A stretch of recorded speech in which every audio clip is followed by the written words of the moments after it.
Yeah, my name is Dolores Barrientos. I'm the representative in Mexico of the United Nations Environment Program, UNEP. Thank you so much. What should be done to achieve the 1.5 degrees Celsius climate change goal? Yeah, this is a call for action, an urgent action. From our point of view, the first step should be a political commitment, a political willingness, not only from the states, but also for the private sector and the individuals. So now the main solutions of combating the climate change are related with the way we perform our lives. You know, it's like the way we consume energy, the way we transport ourselves in our cities, the way we eat. You know, the food system is as well a great part of the problem. So our call is a call of urgency, but our call is a call of universality. So the action, the climate action, is not only from the governments, but also from private sector and from the community itself. What is the role of forums like the World Sustainable Development Forum for catalyzing action for achieving the Sustainable Development Goals?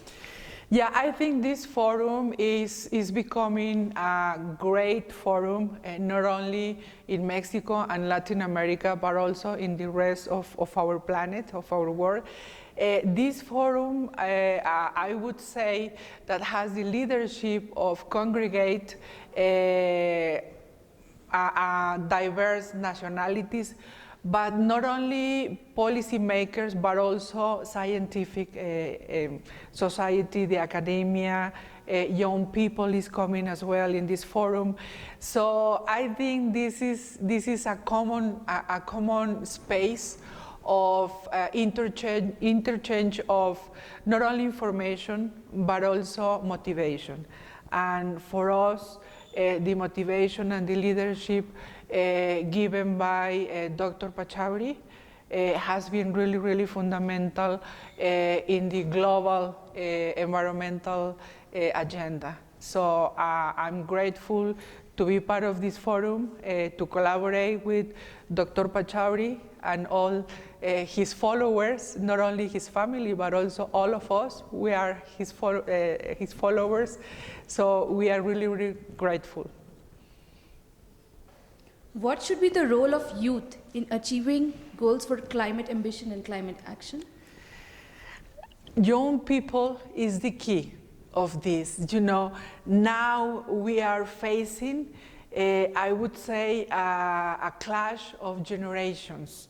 In one side, we have these policymakers who normally are middle-aged or old people, taking decisions not only in governments, but also in what kind of investments a company should implement, or what kind of investment a city should implement. So these middle-aged and old people, normally they are taking those decisions of investment, which are highly related with the great solution of the climate change, which is energy and transport. On the other hand, you have a great number of people now in our planet today. We have about 3,000 million people below 25 years old.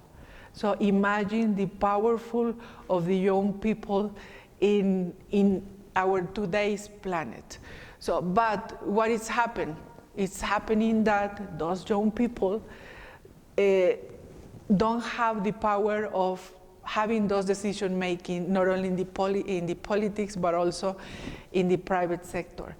So imagine that if you are taking a decision in the government that, okay, I would decide if a plant should be gas or should be solar in generating energy. If I'm taking the decision of having gas, So that plant is going to be working for more than 30 years. And you know why? We don't have 30 years. So we don't have at least 10 years to change dramatically our energy matrix. So that's why the clash between old and young generations, and that's why those kind of young leaders in today's world, they are pushing and pushing and pushing, because they know that if we don't act now, so we will have terrible problems in a decade. How do you like Durango? I like Durango. I appreciate, first of all, the government of Durango and the people from Durango to host this important international forum. For them as well, it's really, really important to know and to talk about with these great global leaders. The government of Durango is implementing the 2030 agenda pretty well. It's an example among the 32 states, Mexican states. I do believe that Durango is one of the leaders in implementing the 2030 agenda. I'm really grateful to be here. It's a colonial city, all the old churches that they have, well preserved, and as in this morning, the governor of Durango, Mr. Aispuru, they gave to UNEP this commitment of be part of the global campaign Clean Seas, which means this combating of single-use plastic pollution. So we are positive that we are going to work together with the government of Durango to implement not only this agenda of single-use plastic pollution, but also other agendas, for instance, the forestry. Durango is one of the leaders in forests in Mexico, the commercial management of forests. So we will be happy to work with them. Thank you so much for your time. Thank you. Thank you.